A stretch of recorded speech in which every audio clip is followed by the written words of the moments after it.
Assalamualaikum warahmatullahi wabarakatuh. Jumpa lagi dengan Ulfia Rahmi. Kali ini kita akan bahas mengenai komponen-komponen kurikulum. Kurikulum ini merupakan suatu sistem yang terdiri dari beberapa komponen. Ketika salah satu komponen ini tidak bekerja maksimal, maka tujuan dari kurikulum bisa saja nanti tidak tercapai.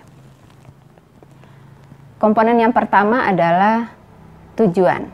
Dengan adanya tujuan yang ditetapkan dalam pengembangan kurikulum menjadikan fokus seperti apa nanti peserta didik setelah menempuh kurikulum tertentu.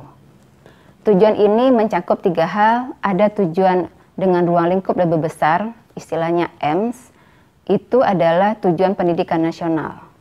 Yang kemudian ada goals, tujuan pendidikan institusi, dan objektif adalah tujuan kurikulum per mata kuliah atau mata pelajaran. Jadi ketiga tujuan kurikulum ini harus bersinergi karena tujuan mata pelajaran atau tujuan mata kuliah mesti mendukung tujuan dari institusi. Begitu juga tujuan dari semua institusi ini untuk mencapai tujuan pendidikan nasional, yaitu mengembangkan potensi peserta didik. Yang kedua, konten kurikulum. Konten kurikulum terkait dengan hal yang akan disiapkan untuk peserta didik. Mereka setelah menempuh kurikulum tertentu memiliki kognitif seperti apa, afeksinya bagaimana, begitu juga dengan psikomotornya. Terkait dengan konten kurikulum sebagai salah satu komponen, ada beberapa kriteria konten dari kurikulum. Pertama, kebutuhan sosial. Kedua, kecukupan, signifikansi, validitas, kegunaan, minat, perkembangan manusia, struktur disiplin ilmu, terpelajari, dan layak. Itu adalah kriteria-kriteria yang perlu dipenuhi untuk menjadikan sesuatu itu menjadi konten dari kurikulum untuk mencapai tujuan tadi yang sudah dirumuskan. Komponen berikutnya adalah organisasi. Setelah banyak diperoleh konten-konten yang akan diberikan kepada peserta didik, ingat, konten itu tidak hanya berupa pengetahuan karena domain pembelajaran itu ada kognitif, afeksi, dan psikomotor. Jadi pada saat kita berbicara mengenai konten, berarti mencakup 3 domain ini. Jadi dalam pengembangan kurikulum, terkait dengan komponen organisasi ini juga ada aturan-aturan yang perlu diikuti dalam mengembangkan konten atau dalam mengorganisasikan konten. Mulai dengan mempertimbangkan konten itu secara vertikal dan horizontal.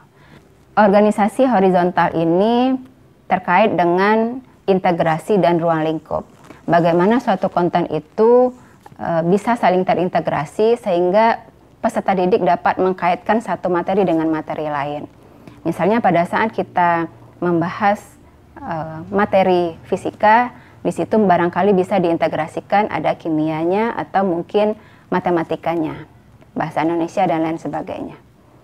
Itu terkait dengan organisasi secara horizontal. Sedangkan secara vertikal mempertimbangkan urutan dan keberlanjutan.